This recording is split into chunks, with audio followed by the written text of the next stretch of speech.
Au nom du Père, et du Fils et du Saint-Esprit. Amen. Le Seigneur soit avec vous. Alléluia. Mardi 10 novembre, l'Église célèbre un grand pape, Léon le Grand. Il devient le 45e pape à une époque troublée. L'Église risque d'éclatement avec des invasions diverses dans l'Empire, des Francs, des Visigoths, des Vandales, des Huns et des Burgondes, et face à de nombreuses hérésies. D'une part, les monophysistes acceptent la divinité du Christ, mais refusent son humanité. De l'autre, les nestoriens acceptaient l'humanité de Jésus, mais refutaient sa divinité en tant que Verbe de Dieu. Sur ce, le concile christologique de Chalcédoine en 541 clôt le débat sur le Christ Jésus, qui réunit en sa seule personne toute la nature divine et toute la nature humaine, excepté le péché.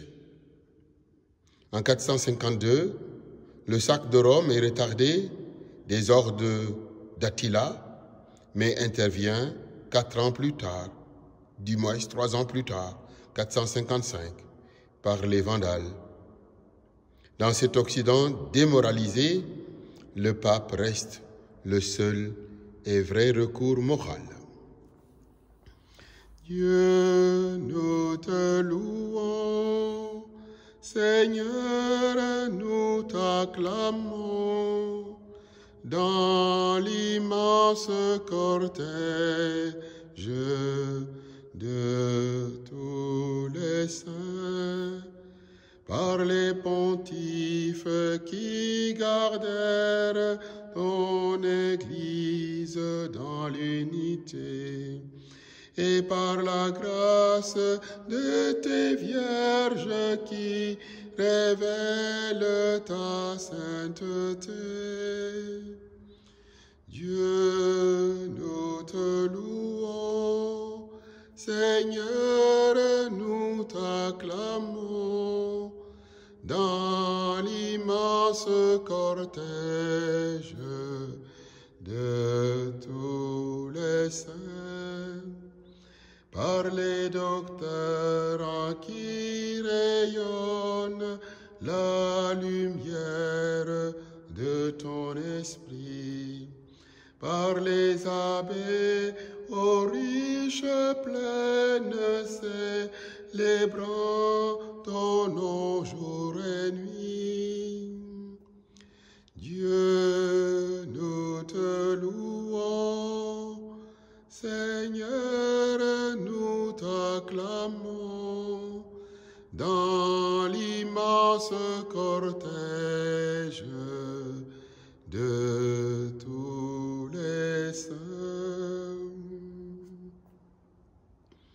Prenons le temps habité par l'Esprit pour lire et écouter le Saint-Évangile de ce jour. Selon saint Luc, au chapitre 17, versets 7 à 10. En ce temps-là, Jésus disait, « Lequel d'entre vous, quand son serviteur aura labouré ou gardé les bêtes, lui dira à son retour des champs, « Viens vite prendre place à table. » Ne lui dira-t-il pas plutôt, « Prépare-moi à dîner, mets-toi en tenue pour me servir, le temps que je mange et que je boive. Ensuite, tu mangeras et boiras à ton tour. » Va-t-il être reconnaissant envers ses serviteurs d'avoir exécuté ses ordres? De même, vous aussi, quand vous aurez exécuté tout ce qui vous a été ordonné, dites-vous, nous sommes de simples serviteurs, nous n'avons fait que notre devoir. Alléluia, Alléluia. Alléluia.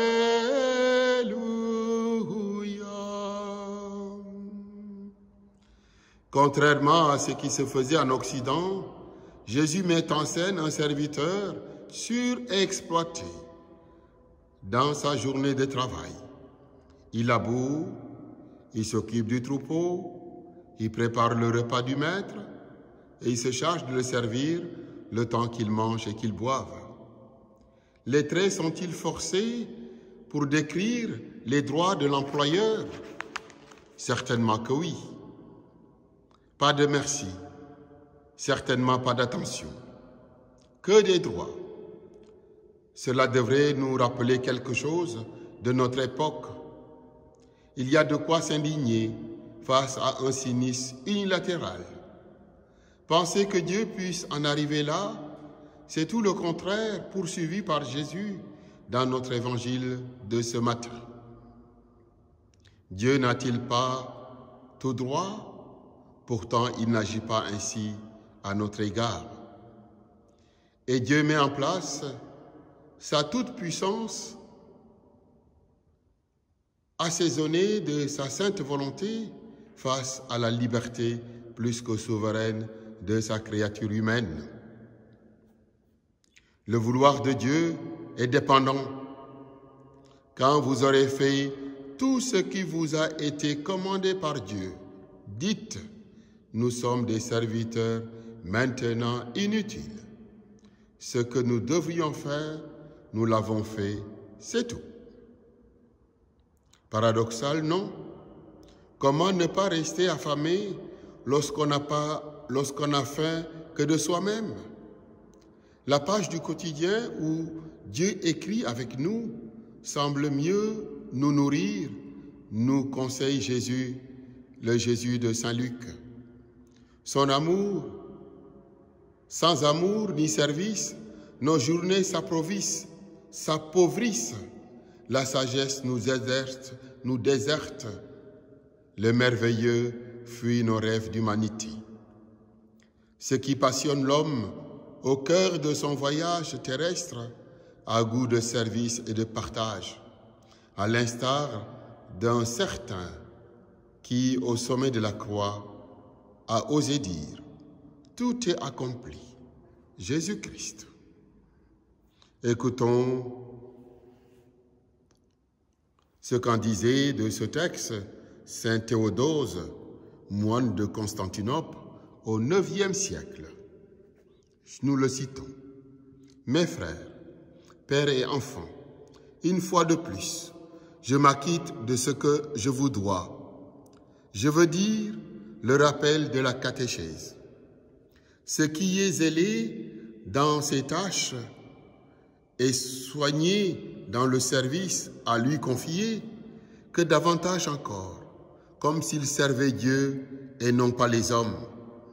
Il se montre un ouvrier irréprochable, qu'il prenne sur lui les tâches les plus lourdes, qu'il se réjouisse de veiller sur son prochain, sachant qu'une grande récompense lui est réservée dans les cieux, quelle que soit la tâche, petite ou grande, que nous avons entreprise en une course incessante et dans un désir inextinguible des biens éternels.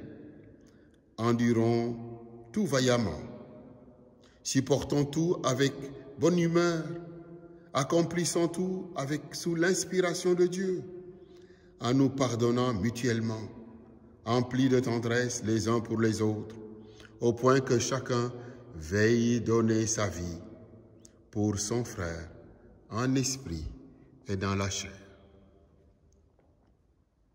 Avec notre chair, habitée par la confiance de l'Esprit, nous disons ensemble: Notre Père, qui es aux cieux, que ton nom soit sanctifié, que ton règne vienne, que ta volonté soit faite sur la terre comme au ciel.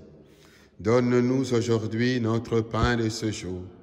Pardonne-nous nos offenses, comme nous pardonnons aussi à ceux qui nous ont offensés.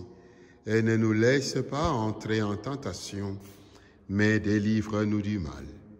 Car c'est à toi qu'appartiennent le règne, la puissance et la gloire, pour les siècles des siècles. Amen. À l'image de Marie, Mère de l'Église, laissons habiter par l'Esprit Saint en nous réjouissant dans le Seigneur. Je vous salue Marie, pleine de grâce. Le Seigneur est avec vous. Vous êtes bénie entre toutes les femmes, et Jésus, le fruit de vos entrailles, est béni. Sainte Marie, Mère de Dieu, priez pour nous pauvres pécheurs, maintenant et à l'heure de notre mort. Amen. Bénissons le Seigneur, nous rendons